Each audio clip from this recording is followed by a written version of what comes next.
80 शब्द प्रति मिनट की गति का डिक्टेशन स्टार्ट होगा 5 सेकंड के बाद।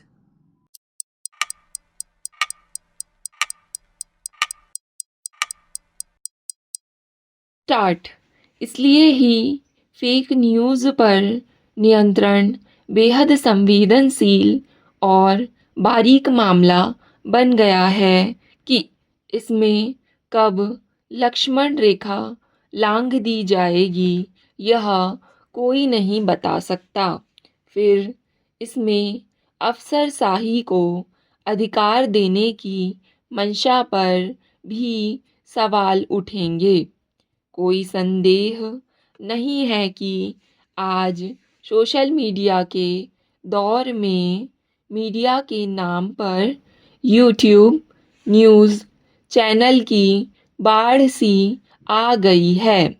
कुकरमुत्ते की तरह इस तरह के चैनल उग आए हैं जिनमें अनाप शनाप और कुछ भी समाचार व विचार के नाम पर परोसा जा रहा है। अक्सर इनकी वजह से समाज में तनाव फैलता है। अफवाह को समाचार बनाकर पेश करने से कानून व्यवस्था भी प्रभावित होती है।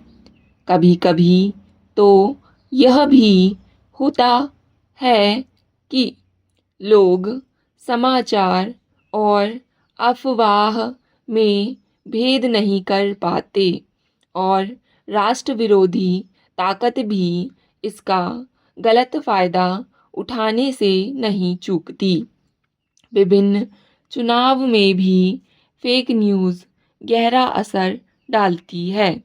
इससे लोकतंत्र पर भी खतरा आ सकता है। इससे इनकार नहीं किया जा सकता। इस मामले में कुछ टीवी न्यूज़ चैनल भी पीछे नहीं हैं।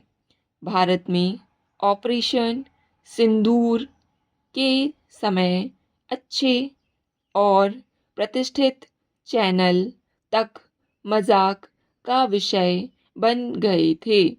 गोदी मीडिया भी ऐसी ही बातों के लिए जाना जाता है।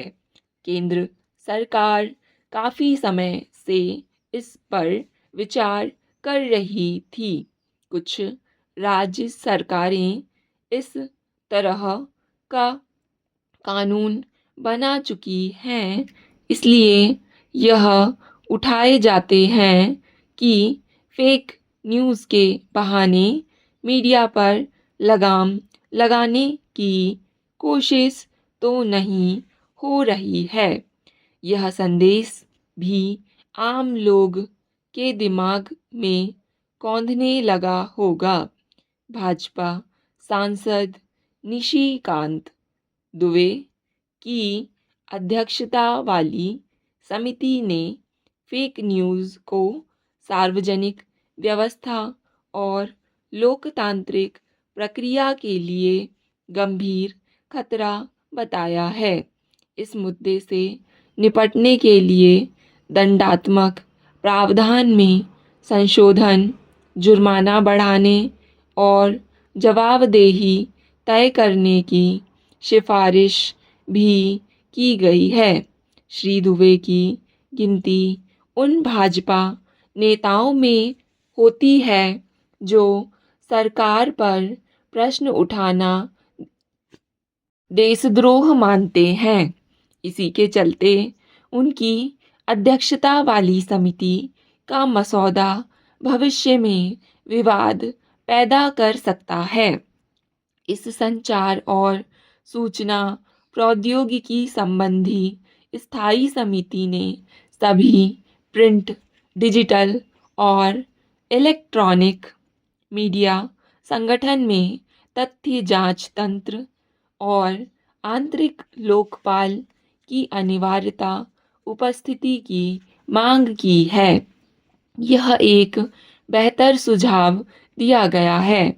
मीडिया वाले खुद से अपने लिए जज नियुक्त कर सकेंगे तो फेक न्यूज़ पर काफ़ी हद तक नियंत्रण लग जाएगा। फेक न्यूज़ की तरह फेक न्यूज़ का भी आजकल बोलबाला है। इस पर भी कुछ सख्त कानून लाया गया तो अच्छा होगा।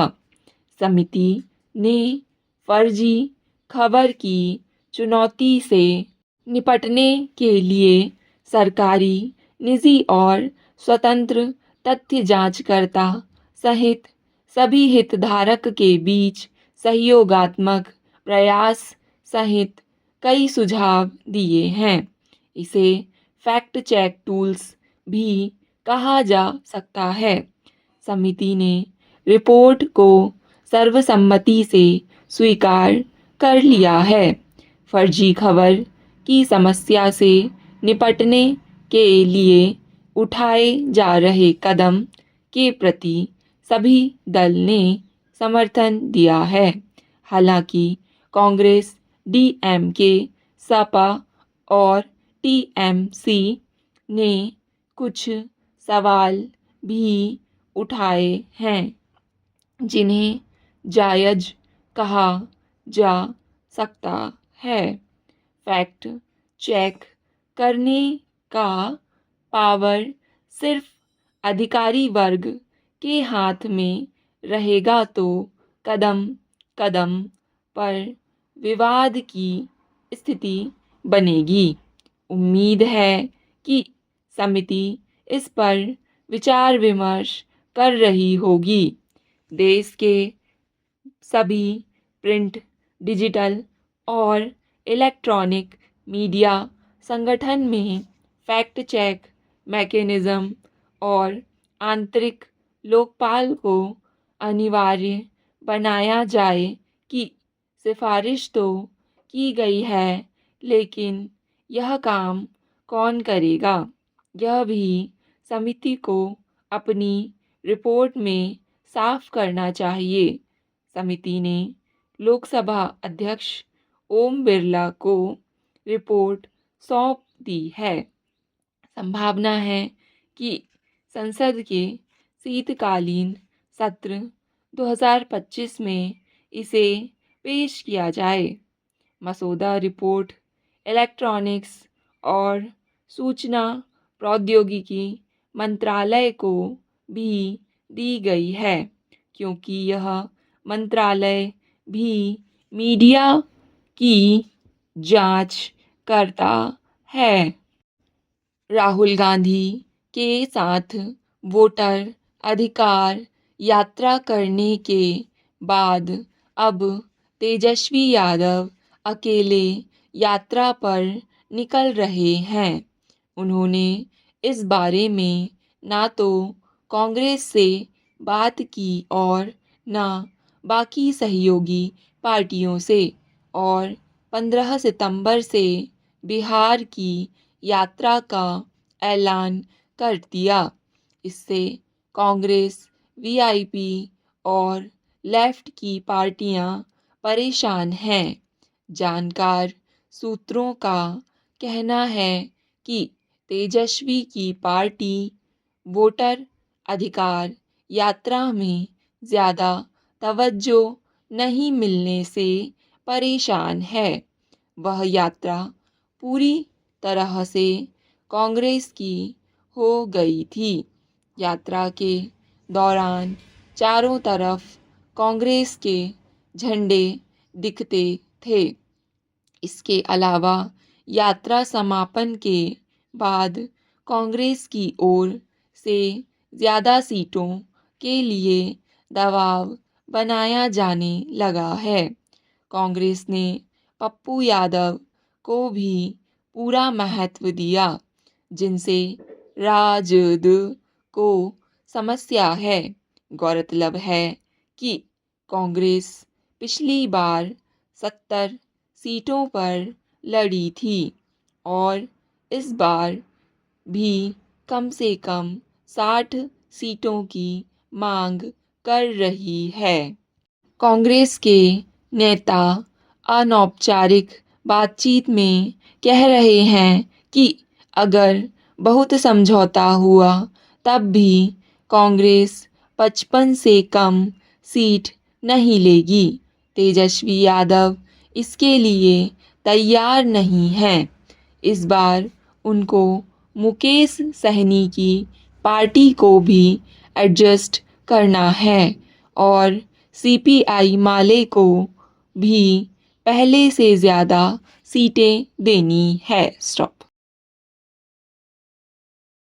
डिक्टेशन पसंद आए तो वीडियो को लाइक तथा चैनल को सब्सक्राइब ज़रूर करें और वीडियो को ज़्यादा से ज़्यादा साझा करें।